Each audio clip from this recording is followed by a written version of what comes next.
안녕하세요. 오늘도 사연살롱을 찾아주셔서 감사합니다. 어느덧 중년의 나이가 된 여자입니다. 저는 요즘 제 인생의 전성기를 살고 있어요. 불과 몇 년 전만 해도 상상할 수 없었던 지난 날들을 생각하며 저는 친구 아기 돌잔치를 갔다가 제 인생에서 만나지 말았어야 할 남편을 만나게 되었어요. 지금도 그때를 떠올리면 어제 일처럼 아주 생생하기만 한데요. 돌잔치 내내 행복한 친구의 모습을 보며 나는 언제가 돼야 저렇게 결혼을 해서 행복한 가정을 꾸릴 수 있을까? 하고 부러워하고 있었어요. 친구는 아이를 낳고 힘들어 죽겠다고 볼멘소리를 했지만 저에겐 그냥 행복한 아우성을 치는 것으로 보였죠. 왜 그런 심리 있잖아요. 친구들이 하나 둘 결혼하면 나도 결혼하고 싶고 친구들이 애를 낳으면 나도 그러고 싶은. 그래서 그때 당시는 그냥 친구의 모든 것이 부럽고 샘이 났었어요. 사실 이런 부러움의 시작은 아픈 과거에서 시작되었어요. 어릴 때 부모님을 사고로 모두 잃어 저는 세상에 홀로 남겨진 고아였어요. 그래서 뭐든 저 혼자 감당해야 했고 세상에서 살아남기 위해 어릴 때부터 할 수 있는 모든 억척을 떨어가며 죽기 살기로 아등바등 거리며 살아야 했고요. 학교 다닐 땐 공부를 그렇게 했고 직장에 들어갔을 땐 일을 그렇게 독하게 죽기 살기로 했어요. 덕분에 학교 다닐 때는 성적이 좋아 장학금을 받고 대학에 갈 수 있었죠. 또 취직한 후에는 입사 동기보다 승진도 빨리 할 수 있었고요. 늘 매사 이렇게 억척을 떨다 보니 주변에서 저를 오래 본 친구들은 뭘 그렇게까지 하고 사냐고 저를 안타까워했습니다.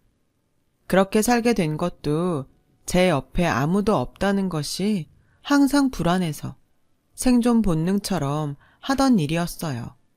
하지만 매사 그렇게 열심히 살았더니 20대 젊은 나이에도 또래보다 연봉도 높고 30살 즈음엔 돈도 제법 많이 모아서 그간의 불안에서 점차 해방될 수 있었는데요.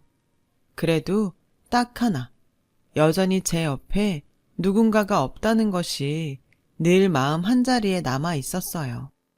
내가 갑자기 집안에서 쓰러지면 누가 나를 발견하고 병원에 데려가지? 만약 내가 밖에서 무슨 일이 생기면 연락할 가족이 없을 텐데 그럼 나는 어떻게 되는 거지? 지금 생각하면 살면서 일어날 확률도 거의 없는 그런 생각을 하며 불안을 키워갔고 저의 마음이 이렇다 보니 내심 결혼을 빨리 해 내 가정을 이루고 싶다는 마음이 있었던 것 같아요.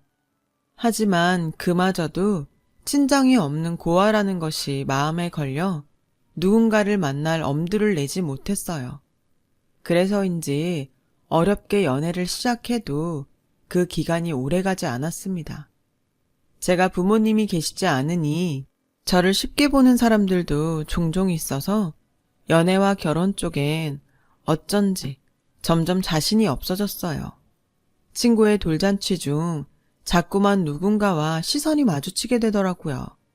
제가 그쪽을 쳐다라도 보려고 하면 어색하게 시선을 피하면서 얼굴까지 빨개지는 남자가 있었는데 그 사람이 저의 남편이었어요. 남편의 첫인상은 진짜 별로였는데요. 평소 그렇게 외모를 많이 보는 편은 아니었지만 그래도 사람이면 호감이라는 게 있잖아요. 그런데 남편은 키도 작고 생긴 것도 동네 아저씨처럼 생겨서 영 아니었고 자꾸만 눈이 마주치는 것이 싫어서 나중엔 아예 등을 돌리고 앉았습니다. 그랬더니 남편이 친구의 돌잔치가 끝날 무렵 저에게 다가와 떨리는 목소리로 이렇게 말했어요. 저기 혹시 괜찮으시면 나가서 커피라도 한잔 하실래요? 저 짧은 문장 하나 얘기하는데 얼마나 많은 시간이 걸렸는지.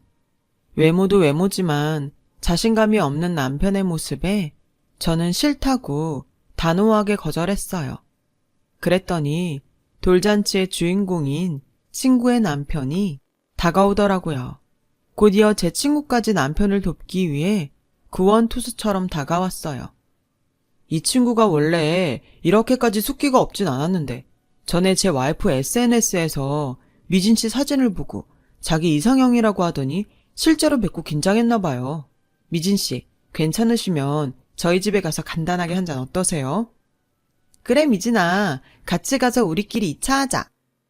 저는 솔직히 대놓고 남편과 엮으려는 친구 내외가 불편했지만 그래도 친구는 저에게 몇 안 되는 소중하고 친한 친구이기에 계속 거절할 수가 없어 어쩔 수 없이 친구네 집에 가게 됐어요. 이왕이면 제 마음에도 쏙 드는 남자와 함께라면 더할 나위가 없었겠지만 대충 있다 금방 일어나자 하는 심상으로 친구 집에 들어갔죠. 내내 별로라고 생각했던 그 남자가 친구의 집에 오니 한두 번 해본 솜씨가 아닌 듯 친구네 아이도 잘 보고 친구를 도와 이것저것 집안일도 참 잘하더군요.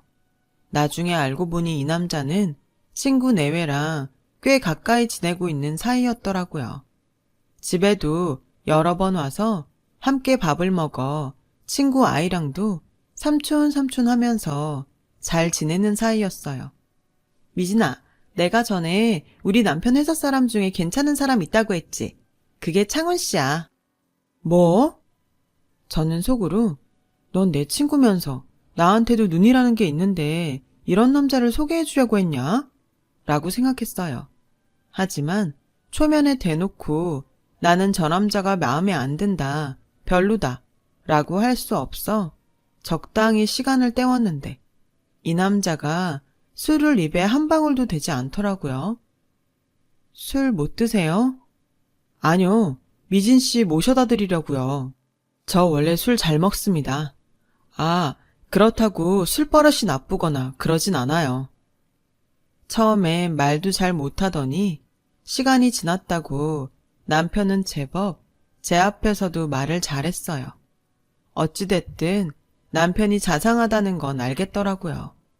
그리고 내키지 않아도 그렇게 친구 내외랑 한 번 더, 그리고 마지막으로 둘이서만 만났죠. 절대 생기지 않을 것 같은 호감이라는 것이 생겼어요. 참 신기했어요. 그리고 심지어 밑도 끝도 없이 나 저 사람이랑 결혼하나? 하는 바보 같은 생각을 했는데 결혼할 사람을 만나면 어떤 예감이 든다고 하잖아요.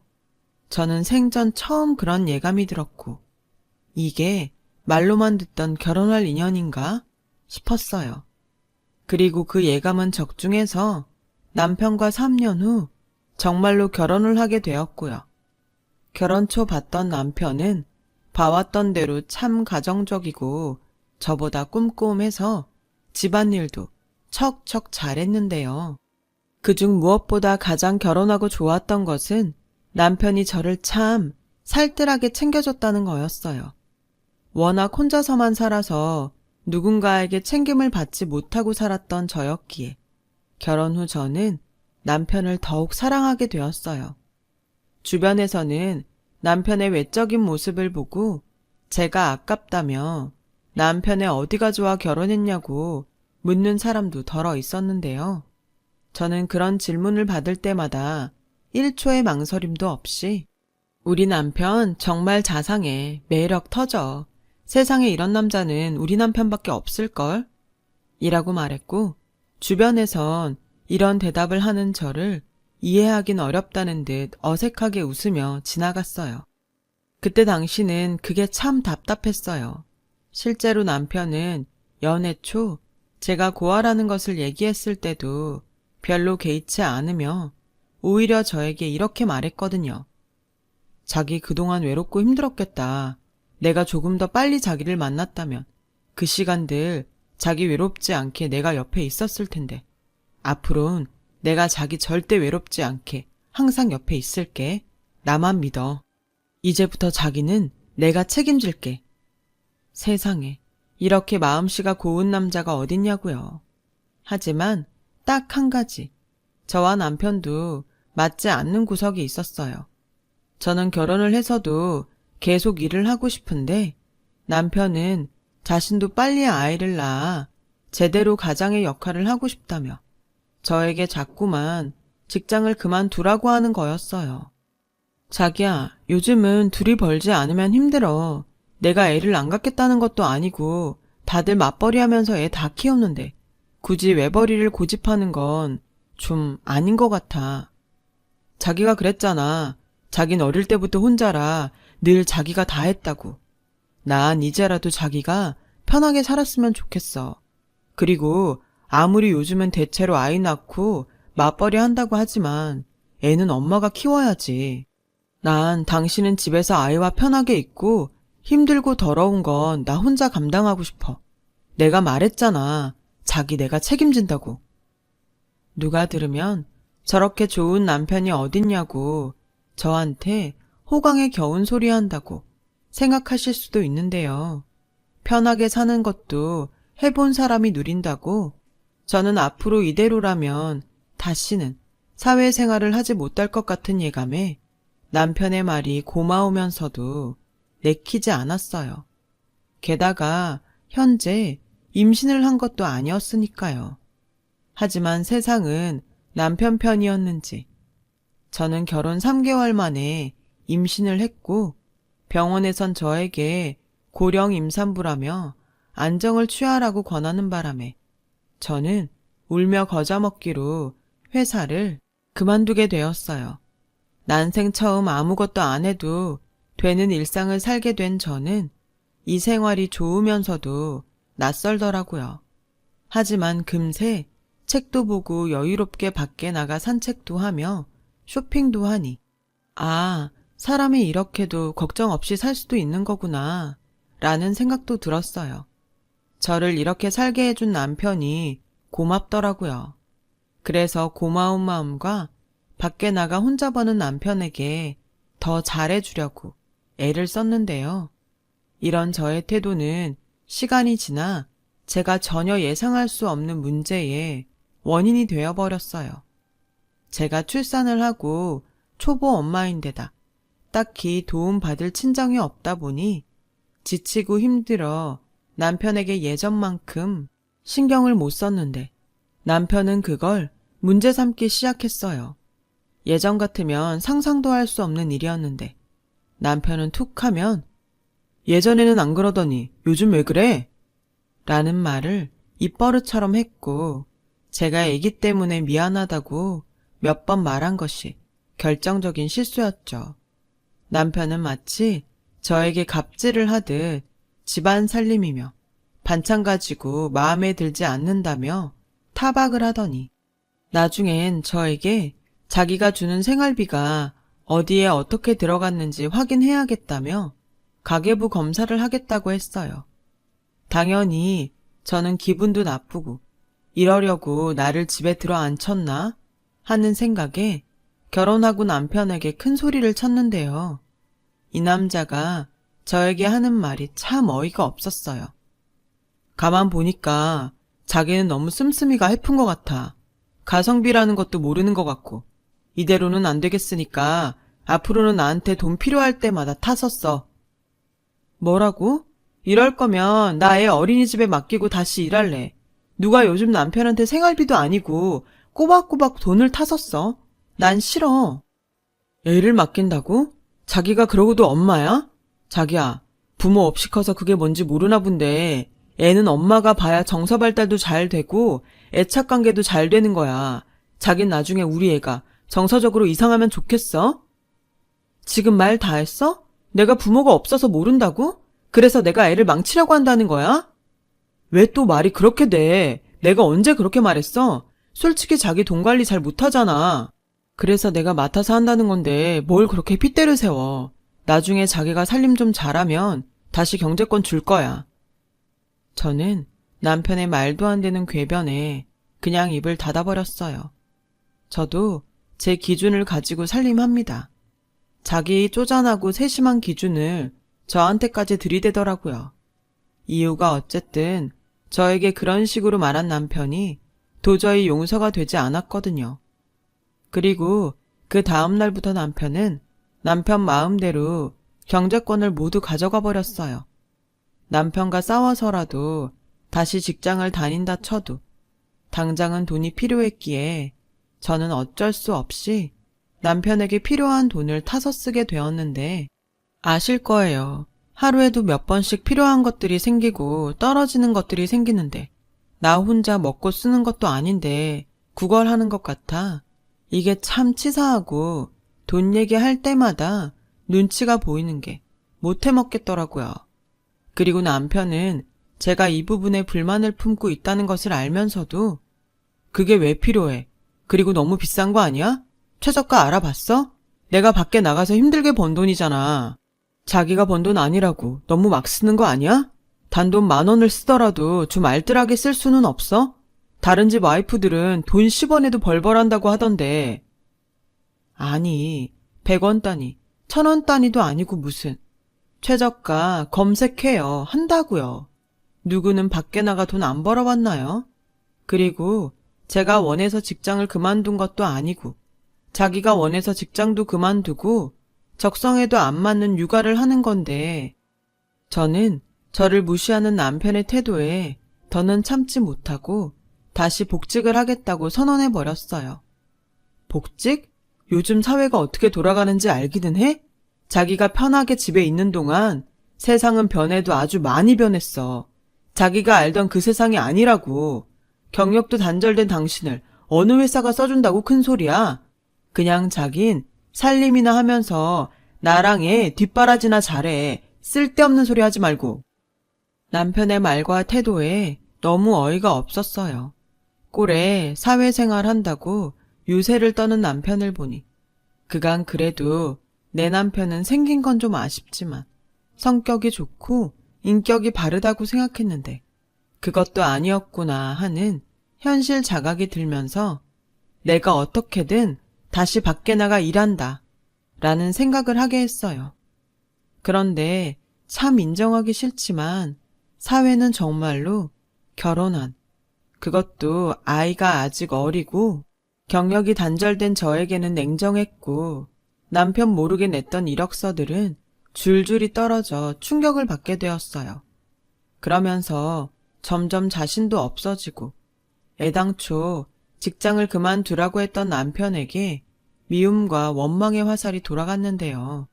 이윽고 편하게 살게 해주고 싶다는 남편의 사탕발림에 내가 홀랑 넘어간 거지. 내 잘못이야. 하는 자책이 들더라고요. 하지만 이대로 영영 포기할 수는 없었기에 그래도 내가 해볼 수 있는 일을 찾자고 생각하며 지냈어요. 그러던 어느 날 회식 때문에 늦는다던 남편이 무슨 술을 그렇게 마셨는지 완전히 떡이 돼서 몸을 가누지도 못하고 현관문이 열리는 동시에 그대로 거실 바닥에 쓰러지는 날이 있었어요. 처음엔 적당히 조절해서 마시지 못하고 저 정도가 될 때까지 마시나 해서 한심해 보였지만 저도 직장 생활을 해봤기에 또 남편이 측은해 보이더라고요. 그래, 네가 집에서나 큰 소리 치지. 어디에서 큰 소리 치겠니? 그런데 술에 취한 남편은 저를 개슴츠레 보더니 이렇게 말했어요. 야, 내가 집에서 놀라고 했다고 진짜 노냐? 그냥 폼 잡으려고 한 말인데 애 가졌다고 홀랑 사표를 쓰냐고. 요즘 밖에 나가 일하는 여자가 얼마나 많은데 눈치도 없고 염치도 없어. 지가 무슨 뽀로로인 줄 알아? 노는 게 제일 좋아? 너만 편하게 먹고 노니까 좋냐? 저는 충격에 어안이 벙벙했어요. 그것은 남편의 취중 진담이 분명해 보였거든요. 진심이 아니고 폼 잡으려고 했다는 남편의 말에 저는 기가 막혀서 헛웃음까지 나왔어요. 이쯤 되면 이 결혼은 잘못돼도 한참 잘못됐다는 것을 알게 되었죠.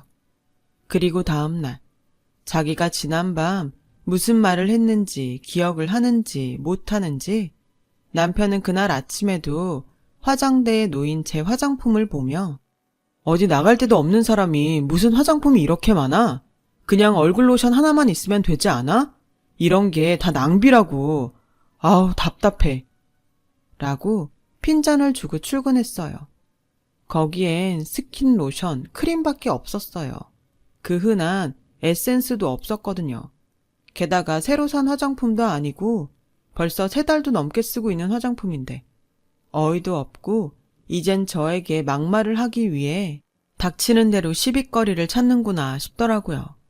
저는 그때부터 언제고 기회가 생기면 기필코 이 가정을 내 손으로 깨겠다는 생각을 하며 살았어요.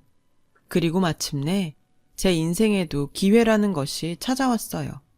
저는 남편에게 돈 타 쓰는 것이 치사하고 더러워 제가 결혼 전 취미로 했던 재봉틀을 활용해 아이 옷을 만들어 입혔어요. 동네에서 친하게 지내는 동갑 엄마에게 작아진 아이 옷을 물려줬더니 신기한 일이 벌어졌어요. 이 옷 정말 하나 엄마가 직접 만들었어? 내가 이거 입히고 문화센터 갔더니 너무 이쁘다고 어디서 샀냐고 난리가 났어. 자기 애들 옷 만들어서 팔 생각 없어? 자기 일하고 싶다며. 그야 당연히 일하고 싶은데 에이 이게 팔리겠어? 여태 내가 한 말 안 들었어? 어디서 샀냐고 난리였다니까. 자기 애들도 입히고 싶으니까 알려달라고 했다니까. 저는 그 순간 이걸 놓치면 후회할 기회라는 것을 알았어요. 그래서 힘들게 모은 비상금으로 시중에 나와 있는 아이 옷을 구입해 사이즈를 참고해서 옷을 만들기 시작했고 처음엔 저에게 옷을 팔라고 권했던 엄마를 통해 아름아름 판매를 하다 본격적으로 블로그나 SNS를 통해 선주문을 받고 아이 옷을 제작해 판매하는 일을 하기 시작했어요. 원래 손으로 무언가를 하는 것을 좋아하기도 했고 무엇보다 수입이 생기니 저는 없던 활력이 생겼어요. 남편이 뭐라 싫은 소리를 해도 바쁘고 정신없으니까 별로 신경도 쓰이지 않고 좋더라고요. 그즈음 아이는 유치원에 들어갈 나이가 되어 저는 아이가 없는 시간을 모두 옷 만드는 데 사용했죠. 제가 만든 아이 옷은 점점 입소문이 퍼지기 시작했어요. 게다가 우리 엄마는 예쁜 옷을 많이 만들어줘서 내가 공주님이 된 것 같아서 너무 좋아. 라며 딸아이가 좋아하고 저는 남편한테 돈 달라고 아쉬운 소리를 하지 않게 되니 전에 없던 활력이 더 생겼어요. 1년 정도 지나자 제 순수입은 제가 직장 다녔을 때 번 월급과 비슷해졌어요. 이 사업을 잘 활용하면 제2의 인생을 살 수 있겠다는 희망도 갖게 되었고요.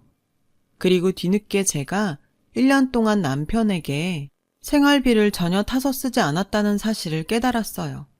그렇게 저는 이대로라면 남편이 벌어다 준 돈 없이도 아이와 충분히 살 수 있겠다는 확신이 들었어요. 그렇게 작지만 옷을 만들 수 있는 공방을 차려 함께 옷을 만들 수 있는 직원 몇 명을 뽑고 본격적으로 사업을 키워가며 브랜드를 만들어갈 준비를 했어요. 다행히 그동안 꾸준히 이용해준 고객도 있고 계속 반응이 좋아 저의 사업은 매달 수익이 고공행진을 했죠. 마침내 때가 온 것 같아 남편의 눈을 의식하지 않고 화장품이며 옷, 그리고 아이에게 해주고 싶었던 것들에 돈도 쓰기 시작했고요. 그러자 돈이라면 벌벌거리는 남편은 제가 돈이 어디 있어서 이렇게 쓰는지 궁금하고 불안해했고 드디어 저에게 화가 단단히 나서 이런 말을 하더군요. 당신 나 몰래 대출 받았으니? 뭐? 대출? 그게 무슨 소리야? 처음엔 이젠 좀 아끼는 법을 배워서 돈 달라는 소리를 안 하나 했는데 요즘은 아주 흥청망청하잖아. 당신이 그럴 돈이 어딨어? 혹시 결혼 전에 쓰던 신용카드 막 쓰고 그런 거 아니야? 남이야 신용카드를 쓰건 대출을 받건 신경 꺼. 당신 돈에만 손 안 대면 되잖아. 너도 참 답 없다. 돈 타서 쓰는 게 싫어서 지금 막 나가는 거야? 나 분명히 말하는데 당신 빚 대신 갚아줄 생각 1도 없거든? 당신이 나가서 파출부를 하던 몸을 팔건 당신 빚은 당신이 알아서 갚아. 알겠어? 아니다. 우리 이혼하자. 곧 있음 독촉장 날아오고 난리도 아닐 텐데 나는 그런 거 딱 싫어. 빚을 다 갚고 오던가 이혼하던가 둘 중에 하나 해. 뭐? 몸을 팔아? 이혼? 그래, 이혼하자. 당신 말대로 이혼하면 되겠네. 저는 자신있게 말했어요. 어차피 남편과 이혼하려고 던진 미끼였거든요. 그런데 제가 너무 자신있게 말했을까요? 남편은 저의 당당한 태도에 또 금방 머리를 굴리더니 이번에는 이렇게 말을 했어요. 혹시 나 몰래 복권 맞았니? 그래서 지금 나랑 이혼하려고 일부러 그러는 거야? 남편은 혹시나 자기가 손해를 보는 게 아닌가 하는 투로 태세를 바꿔 말했는데 그 모습이 너무 어이가 없어서 일부러 아무런 말도 하지 않고 방으로 들어가 버렸어요. 그리고 정확히 뭐가 뭔지 모르는 남편은 이혼하자는 말은 쏙 들어갔고 저만 보면 복권일까 빚일까 하고 머리를 막 굴리는 것 같았어요. 저는 그 사이 남편이 제가 수입이 있다는 사실을 알면 순순히 이혼을 해주지 않을 것 같은 생각에 변호사 사무실을 찾았고 아이도 제가 키우면서 남편과 깔끔하게 이혼할 수 있도록 소송을 준비했어요. 아이를 생각하면 이혼을 준비하고 있다는 것이 미안했지만요. 아빠가 저렇게 아내를 존중하지 않고 함부로 대하는데 이걸 보고 자란 딸이 나중에 남편과 같은 남자를 정상이라고 생각할까봐 이건 아니라는 것을 제가 몸소 보여줘야겠다고 생각했어요. 그리고 이윽고 저는 이혼 소장을 법원에 접수했고 이 사실을 알게 된 남편은 회사고 뭐고 내팽개치고 집으로 와서 물건을 부수며 행패를 부리는데 그 순간 저는 고맙다며 증거 사진을 찍어댔어요. 네가 복권을 맞은 게 맞지? 그러니까 이혼하려고 별의 별짓을 다 하지. 안 그래?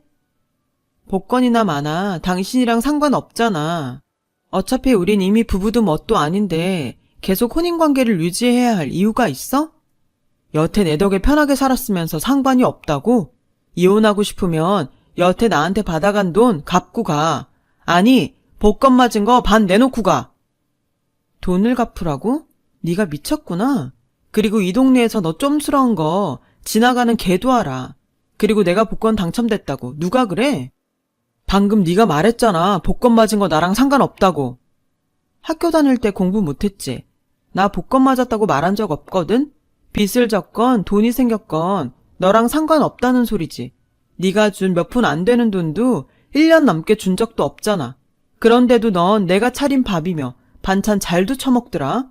여기서 지저분하게 굴 거 없고 판사 앞에서 재판할 때 얘기해. 나 할 말 아주 많거든. 그리고 방금 이 사진 너무 고마워. 덕분에 소송이 그렇게 길 것 같지 않다. 저는 그 길로 아이를 데리고 그 집을 나와 미리 마련해 놓은 오피스텔로 갔어요. 당연히 집 밖에서 아이는 놓고 가라고 또 실랑이를 벌이긴 했는데 아이가 하나는 엄마랑 살 거야. 아빠는 무서워. 하나는 엄마만 좋아. 라며 남편을 거부하며 떼를 쓰는 바람에 의외로 쉽게 아이를 데려올 수 있었죠. 그 후 남편은 동네 사람들에게 제가 아이 옷을 팔아 돈을 제법 많이 벌었다는 말을 들었는지 소송을 하는 동안 저에게 하루가 멀다 하고 소송을 취하하고 지금이라도 서로 마음 맞춰서 잘 살아보자고 문자와 음성을 남기며 혼자 생쇼를 하더라고요. 나중엔 그것도 듣기 싫어서 아예 핸드폰 번호를 바꿔버렸어요. 그리고 6개월이라는 소송 끝에 혼인 생활 동안 일방적으로 남편에게 부당한 대우를 받은 것이 인정되고 아이를 양육하면서 살림하는 저에게 1년 넘게 생활비를 주지 않은 점 등이 유력한 사유가 되어 드디어 바라던 이혼을 하게 되었어요. 비로소 자유의 몸이 된 저는 그 순간 혼자라는 것이 이렇게 좋은 거였나 하는 생각이 들었고, 법원을 나오면서 얼마나 좋았는지 하마터면 소리를 지를 뻔했어요. 하지만 남편은 제가 자기보다 돈을 많이 벌고 있다는 사실에 자존심이고 뭐고 없는 사람처럼 저를 길바닥에서 붙들고 이렇게 말했는데요. 지금 생각해도 참 소름 돋네요. 미진아, 미안해. 내가 사는 게 힘들어서 잠깐 돌았어. 근데 나 정말 자기 너무 사랑해. 내 진심 알잖아. 난 그때도 그렇고 지금도 자기만 행복할 수 있다면 뭐든 할 수 있어. 그래? 그럼 이렇게 구질구질하게 굴지 말고 제발 내 인생에서 빠져줘. 돌았건 미쳤건 난 그동안 충분히 불행했고 앞으로 절대 다시는 그렇게 살고 싶지 않아. 하나는 아빠 없이 클 하나는 생각 안 해? 아빠? 엄마한테 막말하고 무시하고 돈이라고 하면 쫌스럽게 구는 아빠? 난 우리 딸이 너 같은 남자 만날까봐 무섭다. 그러니까 어줍잖게 애 팔지 말고 가망 없으니까 포기해. 저는 매달리는 남편을 거칠게 뿌리쳤어요. 그리고 그 자리를 떠나려고 하는데 제 등 뒤에서 완전히 바뀐 태도로 말하는 남편의 목소리가 들렸어요. 저게 돈 좀 번다고 사람 무시하네. 내가 그래서 너 처음에 회사 그만두라고 한 거야. 너는 모르지? 그래서 그렇게 돈 가지고 유세했어? 그래. 나 돈 생기니까 다시 예전처럼 자신감도 생기고 너무 좋아. 그래서 다시는 너 같은 남자랑 엮이지 않으려고. 그 얼굴로 살면서 인생이라도 똑바로 살아. 어쩜 넌 생긴 것처럼 인성도 거지 같니? 한때 네가 착하고 바른 사람이라고 생각한 내가 돌았다. 나 이제는 정신 차렸으니까 절대 다시 만나지 말자. 저와 남편은 마지막까지 법원 앞에서 더러운 싸움을 하며 마지막을 장식했어요. 그리고 남편은 아직도 살던 집을 처분하지 못해 그곳에 살고 있다고 하는데요. 들려오는 소문에 의하면 저와 이혼 후 완전히 폐인이 돼서 직장에서도 잘리고 그 싫다는 독촉장 받으며 살고 있다더라고요.